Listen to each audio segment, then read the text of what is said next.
This episode of Geared Up is brought to you by National Car Rental. Take control of your travel experience with National Car Rental's Emerald Club.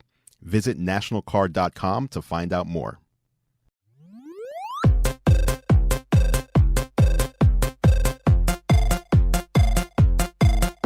Welcome to Geared Up. I'm Todd Bishop. I'm Andrew Edwards. We have got a lot hopping around here. We had Facebook's F8 conference today. There's a lot to talk about. Virtual reality, Oculus, Apple just reported earnings. Yep. T-Mobile is acquiring Sprint. We'll see if they get allowed to. Absolutely. We're going to talk about all of it this week on Geared Up. First off, a big thanks to National Car Rental for sponsoring the show. Yes. Every week we're going to have the National Car Rental Story of the Week coming up. Let's jump into it, though, Andrew. F8 is Facebook's big developer conference. Right. Obviously, Facebook has been in the news for things other than its devices Correct. lately, but there was some interesting announcements, not entirely surprises, but news from Oculus, which is Facebook's virtual reality company. Mm-hmm. Tell us about this device that they said is now going to be available. Yeah, so Facebook announced a bunch of stuff today. The one thing that kind of applies to our show here on Geared Up is tech gadgets, and they announced the Oculus Go, which they actually announced in the past, but the Oculus Go was announced as being made available today. So from the stage, Mark Zuckerberg basically said, hey, the Oculus Go is available now. Go buy it. So it is in a 32 gigabyte version that will cost $199. Yes. A 64 gigabyte version will cost $249. So you get a sense for the scale. Mm-hmm. But let's explain what this thing is and why it actually matters. First off, for context, the Oculus Rift, which is the primary device that has been released by this company so far, it tethers to a very high-end computer. Correct. So you need a gaming machine. Yes. And you are connected to that gaming machine from your virtual reality headset. Plugged in. By a cord. Yeah. And the reason for that is the headset doesn't have all the power and can't fit all the power. Even if it could, it'd be wearing a super heavy headset on your head, which no one wants to do. So you need, in order to get the best quality that you can in these VR games, you need something to do the heavy lifting, and that would be a powerful computer. So what does the Oculus Go do? Because it's wireless, right? Yes. It's not connected Not tethered to a computer. How does it work? So the thing with the Oculus Go is that if you've seen the Samsung Gear VR, what that is, it is a headset where you take your Samsung Galaxy phone, you plug it in, and the phone acts as the display. So the headset basically just kind of holds the phone in place, and the phone acts as a display. But you need to buy a headset, and you need to have an expensive smartphone that can run all these VR apps. They're not anywhere near what you would get in quality as you would using the actual Oculus Rift connected to a gaming PC, but it's still, it's VR on the go. The Oculus Go is the same concept, but you don't need a smartphone. It's all encompassing. So the display is built in to the device, and it has Wi-Fi built in. So that's how you connect and download the apps and everything like that. So it's basically, if you think about it, it is the Gear VR that Samsung offers with a Galaxy phone, just you don't need a phone. It's just all built into the device. So it essentially does that. Is it better or worse than you would get with a smartphone? I think it's similar. Yeah. I think it's a similar experience. Actually, I would say as far as the VR goes, it's a similar experience, but the experience overall, I've always found it kind of cumbersome and annoying to have to hook my phone in and snap it in and then put the cover on and then unhook the phone. With this, you just put it on, turn it on, you're done. Well, that is actually easy, the whole idea of snapping a phone in, compared to being tethered to a PC. We have a VR arcade around the corner from us, and I've gone there with my daughter, and half the time we spent sort of untangling the cord that basically went up to the ceiling and then down to the computer. So both ways. And that's a more clever solution, because most people don't have the cord hooked to the ceiling. Right. This was a professional place. Yes. It's actually a pretty cool place to check out. My daughter keeps wanting to go back there, which I don't feel comfortable with at 7 years old. I remember when we left, she was a little disoriented, but that's a whole other story. She's very into VR. She really likes doing the Google Cardboard on the iPhone with, I use what's called a VR box. That's my favorite cheap third-party smartphone Okay. VR headset. But if you could have it just all self-contained like this Yes. with the Oculus Go for $200 to start with, this to me is not bad. Very appealing. Absolutely. So I like the fact that it's not tethered. What I've never been able to convince myself to do is to actually take it with me, though. Like would on you a trip? Yeah, Or- would you ever go on a plane trip? Let's say you were flying from here to Pittsburgh with the Oculus Go, just put that on and just start watching a movie or playing some games. Not just to wear that. Pittsburgh, but maybe to, I don't know, Hawaii. You're getting under my skin there. No, I think you're touching on something really. So where else important would there. you? So where else? Like it makes it seem like it's good for around the house, so you're not having to stay tethered to the computer or the computer room. But I think the idea is really that you can, like they said, you can just take this with you anywhere. But where are people like? Are you taking it to school? Like you're not taking it to school. Like, Yeah, it is still a bit of a novelty and something that you would tend to use almost like you would use a home game console back in the day before the Switch when things weren't portable. I think it's definitely, to me, more of a stationary experience. That said, the ability to not be tethered is pretty cool. Yeah. The design looks great. You don't have to have separate headphones to be able to listen. It's all basically built in. It seems very breathable. I have not obviously tried it yet, but we want to try it out, and I think it's looking pretty cool. Now, you've tried VR though. A lot. So okay, a lot. So both the Oculus Rift and the HTC Vive, I assume. Yeah. So background here, a couple years ago at Penny Arcade Expo, I went on a mission to try every possible VR game I possibly could. Wow. So I spent basically the 4 days. If it didn't have VR in the booth, I did not go there. That was kind of my gimmick for the show. And in the process, I tried basically every headset that was available, every gadget, the thing where you walk and it tracks your movement. Maybe it actually was last year that I did this. So it was some of it was pretty state of the art. So you came out of there with an opinion of VR that was what? Were you like blown away by anything? As I recall, I was just mostly disoriented after being that immersed in some other reality for that long. But you were immersed. I was. Immersion. Yes. I got to tell you, the best thing was the South Park. Oh, I've not done this one. Oh, man. I think they called it the Oculus Rift. So I don't know if this will make it onto the radio, but when Cartman, is that how you say his name? Passed gas. He's acting like he doesn't watch the show, but go ahead. You smell it. Really? Yes. What? They like concocted this sulfur and it was one of the worst things I've ever smelled. But literally you strapped this sort of virtual smell thing under your nose, if I'm remembering correctly. It was not pleasant. At any rate, weird. I went to great lengths to experience the world of virtual reality, and that was just one example. I think it's cool. I think it's certainly generation 1 right now, and I think it'll be interesting to see where Apple and others take it. Right. But the first step to me is with things like the Oculus Go, and I know HTC is going to have its own wireless thing.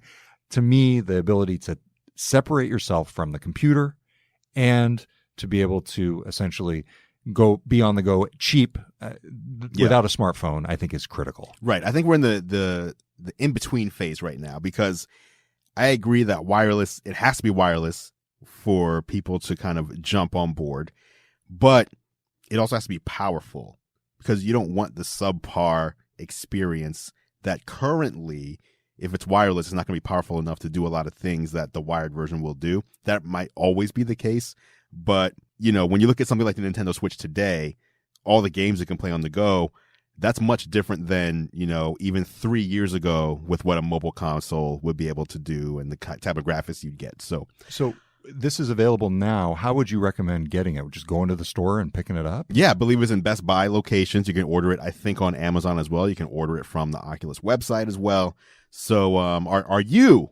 I'd like to ask this. Are you going to be getting one of these? I think so, actually. You're going to get one. At this. Yeah, you're going to get one. I was actually about ready to hit buy on the computer screen. So this is rare. Here's the thing. Does it come with the controller included, or do you have to pay? I believe the controller comes with it, because that's how you actually control things. Yeah, it says more than 1,000 VR games, social apps, 360-degree experiences. See, this is what I need. I go on my iPhone right now, and I'm basically going into the App Store and saying, cool VR apps for kids. That's like That's how your I'm search? doing. That's my search. The Google Cardboard app is okay, but you really, with the headset I've been using, it doesn't really do the controls that you need for the cardboard, like in the upper left where I forget which side it is, but you don't have the hardware controls to control the phone. To me, I need something like this, and for $200, that's pretty good. No, that's not bad. $200 is not bad. Have you or do you have opinions on, obviously you haven't used this, but the VR you have used versus the AR apps and games that have been available on the iPhone since, roughly September? Yeah, I have not played a lot of those. I played a little bit of Pokemon Go, and so I have a general sense, and I've seen demos of the iPhone AR games where you can essentially like shoot things on your table and that sort of thing. Right. It places the game on top of the real world. I've played a lot or enough of the Microsoft HoloLens to get a sense for what that's like. To me, which one is the future? AR is augmented reality. Augmenting the world around you, to me, is the future. And so the mixed reality is the HoloLens, right? Yeah. Or is that AR? Mixed reality to me is a form of augmented reality because it's blending the real world and the physical world. To me, virtual reality is cool, and I think you're going to see a lot of applications of it. But ultimately, the real power for me is in overlaying and augmenting the digital world, or the physical world with digital objects. I think I agree with you. And the other thing with VR, again, it's cool. I don't know that I've liked the mobile versions, again, because they're not as powerful. But if I've used the Oculus Rift or the HTC Vive, there have been some really impressive things. But it's almost always a personal experience. Right. Like, you're the one person in the room who can experience this, and everyone else is waiting for their turn, versus something with AR. You can all be looking at the crazy fake thing on the table through your devices. So here's another cool thing. Prescription lens inserts, I say, I'm sitting here with my glasses. Oh, yeah. Oculus Go is designed to be worn comfortably with or without glasses, but you can choose to purchase compatible Virtue Clear prescription lenses from framesdirect.com that easily insert into the headset. That to me is cool because not bad. I'm a Warby Parker fan, and so I'm used to actually ordering prescription glasses online for pretty cheap. And that would be a cool option. It looks like it's roughly $80 to get the lenses. You actually put the lenses in to the VR set. I think they click in. I will say, though, I've found with things like the Oculus Rift, less so with the HTC Vive, but with some of the Google Cardboard headsets, I can still wear my glasses. So it's not really that much of an issue. Okay, so that is the news from Oculus. Yes. Hot off the presses. Coming up next, we are going to be talking about the mega merger. This is the big one. That's going to be hitting the wireless industry, potentially, if it gets approved. We'll tell you all about it. Coming up next on Geared Up.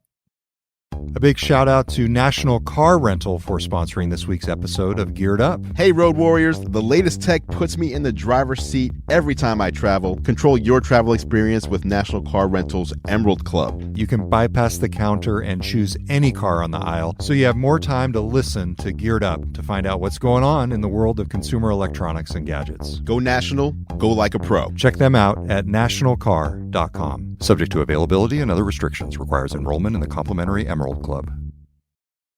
Welcome back to Geared Up. It is time for the National Car Rental Story of the Week. This is a big one. Geared Up is brought to you by National Car Rental. Go national, go like a pro. I also do a show with National Car Rental called Technically Speaking, where I bring you all the latest and best gadgets and gear for travel. That's right. You can find Andrew's show, Technically Speaking, on the nationalcar.com control center or youtube.com/nationalcarrent. Yes. So the latest tech puts you in the driver's seat of your travel experience. National Car Rental's Emerald Club will keep you there. All right. The National Car Rental Story of the Week is T-Mobile and Sprint are merging, or at least trying to merge. This is a huge deal in the U.S. wireless industry.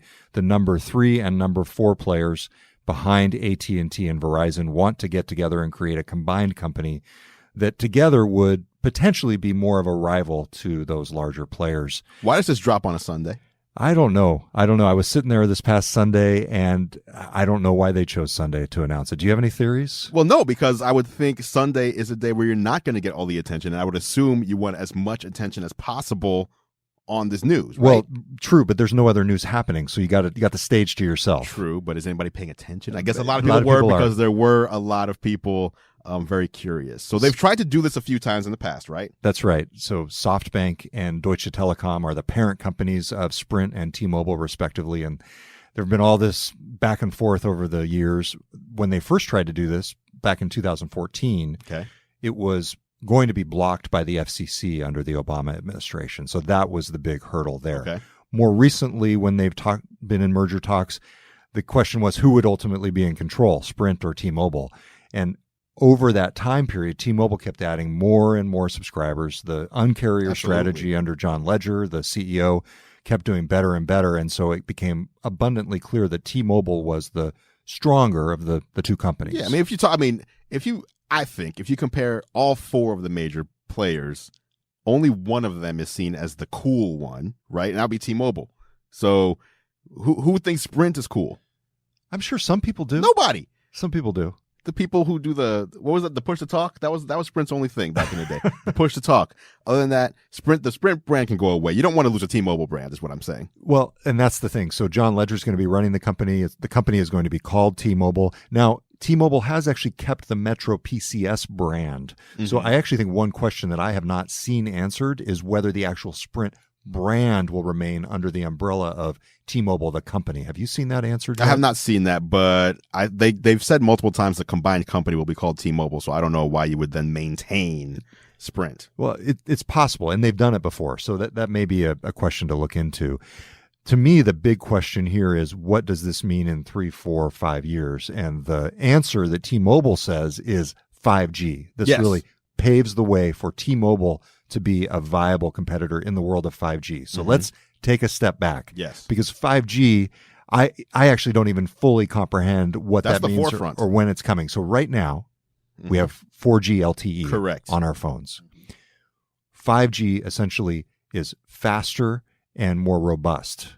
Is that correct? By a magnitude, yes, by an order of magnitude. Exponentially. 100 times. What I've heard is it's comparable to having a wired connection in your home, except wireless remote. And potentially faster than that. So if you think about, remember 3G? I don't even know if you remember 3G because it's been a decade. I occasionally feel like I get 3G on my T-Mobile phone in some rural parts of the country. Depends where you are. At any rate, carry on. So 3G was when you had like a Windows mobile phone, and it was cool because maybe you could check an email, or maybe you could not download a song. Like, you had mobility, but there wasn't a lot you could do because 3G still wasn't, even loading a web page would take a minute or two. So remember when 3G went to 4G, and all of a sudden you had apps and streaming. Like, we can go outside right now and stream Netflix. You couldn't do that on 3G. We can download apps. We can download music. We can stream music. Everything streams now. All of pretty much everything we do is thanks to 4G. So that's a huge shift if you think about what mobile devices were and what we can do with them today.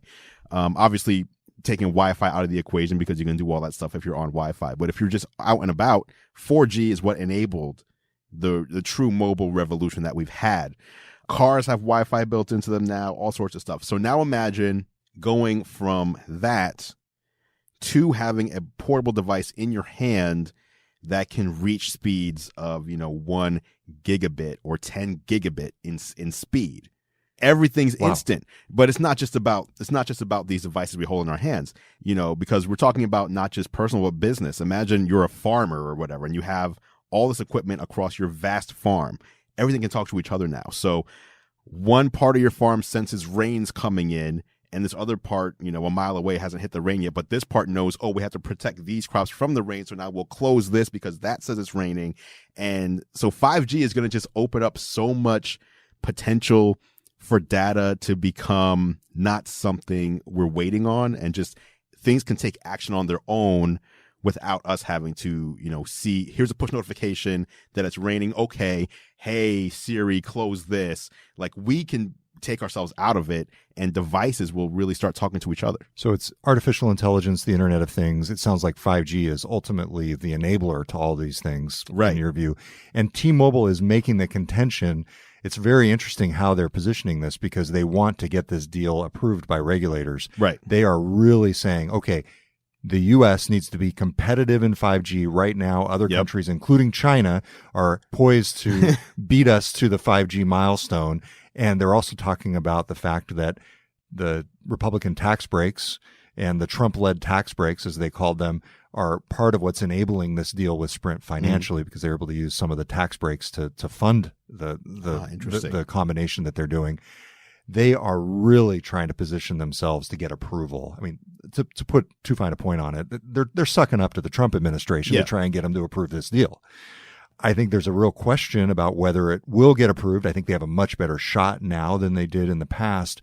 Here's my ultimate question for you, Andrew. As a consumer, as somebody going out there and having the option to go with Verizon, AT&T, or T-Mobile or Sprint today, would you rather have two feisty underdogs in T-Mobile and Sprint going up against AT&T and Verizon as the big dogs, or would you rather have an almost equal T-Mobile as a third player, no Sprint, going up against AT&T and Verizon? Me personally, I think you have two huge players, and then you have two, for lack of a better term, fledgling players who at some points in the past have been on the verge of death. Sprint seems like, if Sprint dies, T-Mobile has no chance. Yeah. There's like two battles going on. There's like the two, and then there's the two. I think it makes much better sense in this instance, and I wouldn't normally say this, that we need less companies to increase competition. But I think in this instance, the combined forces of Sprint and T-Mobile, which would then make it of similar size to Verizon and AT&T, could lead to better competition rather than worse. I wonder what that competition looks like, though, because a lot of what T-Mobile has done recently is specifically because of its size, to try to increase its size. And I don't know that they would do that if they were the same size as the others. I think that's possible. I think it's notable, though, that John Ledger is going to be leading this company, because I think that guy's got a chip on his shoulder no matter how big he is. Right. And I think what will end up happening is, you've already seen this start to happen. They've gone after AT&T and Verizon, and in a lot of ways they've succeeded in at least becoming the company that shapes the wireless industry. They don't lead it. True. But they do the things, and then everybody else follows them. Yeah. I think what'll happen is then he'll start going after Comcast and Charter. Which they did allude to. Which they already are, because they're coming out with this new TV service this year. And based on the acquisition that they did last year, I recognize that you can't pin all of the promise of the deal on the leader of the company, but that said, they've got some toot, man. Mm-hmm. They are ready to take people on, and really, you can see it in John Ledger and his approach. Right. And I think 5G is a bigger story here. All these companies, as they mentioned, I forget the three. You watched the video, I assume. There was three pillars. They said there was wireless, there was broadband, and was video the third one? I don't even remember what it was, but all these other companies have these three components, and they're saying we can deliver this better, especially if we have, if we can help create and put out 5G early. Yep. That makes it, that gives you the broadband, that makes video seamless. That they basically want internet access to be like electricity. You just turn the light on and it's on. You don't turn the light on and then wait for it to connect, and eventually it gets a signal and comes on. That's what 5G is going to be. And so there's a lot of players. Obviously, these are the providers. You have Qualcomm really talking about creating the tech that goes into the cell towers and everything to make 5G work, and the chips that go into the phones to make 5G accessible to everybody. So I think it's going to be, it's exciting to me, like 5G where connection status is no longer a thing. Everything's instant. So that is the combination of T-Mobile and Sprint announced this past weekend. It's going to create a company with about 125 million wireless subscribers in the U.S. That's roughly where they are. It's just a little bit still below AT&T and Verizon. Now, for the time being, T-Mobile and Sprint are operating independently still while the deal is pending and while regulators are looking at it. How long does this take? Do you know? Yes. If all goes as planned, they say that this would close no later than the first half of 2019. Okay. So we've essentially got about a year or a little bit less. So when you say close, does that mean everything's done? Everything. When the way acquisitions work is they announce the agreement, and then they go through the approvals, they get everything done, and then basically they complete the deal or they close the deal. Okay. All right. So that is T-Mobile and Sprint. We will be right back with a look hot off the presses at Apple's earnings. You're listening to Geared Up on GeekWire. Welcome back to Geared Up. I'm Todd Bishop. I'm Andrew Edwards. We have just been poring over Apple's financials for its second quarter. Just came out. It's March quarter. And there's some interesting trends in the iPhone sales. Let's take a step back and look at some of the rumors that have been coming out over the past few weeks. There have been discussions of Apple cutting the production, the total number of devices of iPhone 10s that it produces, which I think plays into this larger narrative that the iPhone 10 has not been as successful as people would have expected. But you look at these results, Apple sold 52.2 million iPhones, and they say the biggest selling of those iPhones was the iPhone 10. Correct. So what's going on here, Andrew? I think there's a few ways to look at this. Number one, the iPhone 10 is the best-selling iPhone every week since its release. That's a fact Apple stated. But Apple released 3 new phones instead of 2. So if one more than 1/3 makes it the best, it would still be selling worse than 50% or 51%. You know what I mean? So I'm not following that, actually. If there's only 2 phones released and 51-49, let's just say the 8 Plus is selling 51% and the 8 is selling 49%. If there's 3, you only need to sell 34%. You know what I'm saying? Yep. So it could still be selling less than last year's best-selling phone, but there's 3 phones now.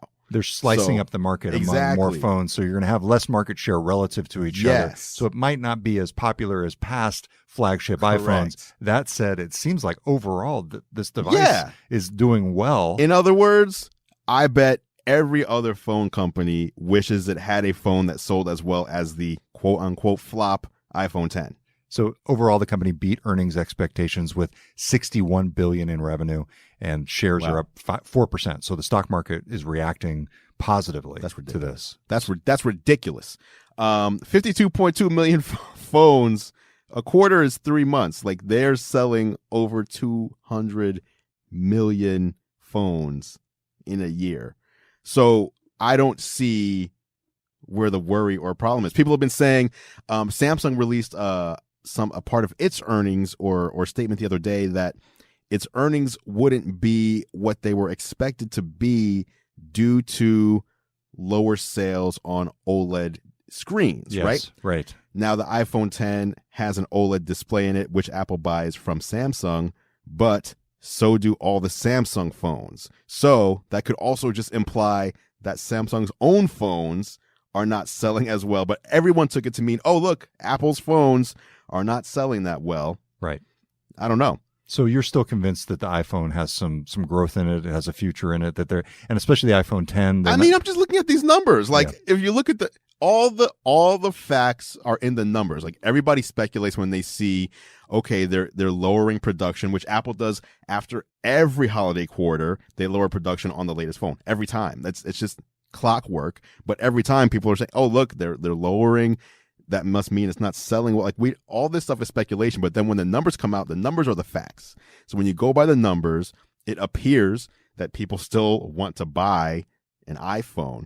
It's just, in my opinion, like my wife, she had an iPhone 10 for about a week. She didn't want it. She wanted an 8 Plus. She wanted the home button. Mm-hmm. She wanted the interface that she was used to. And that's why Apple did this. They were like, okay, here we're introducing our new vision for iOS with the 10.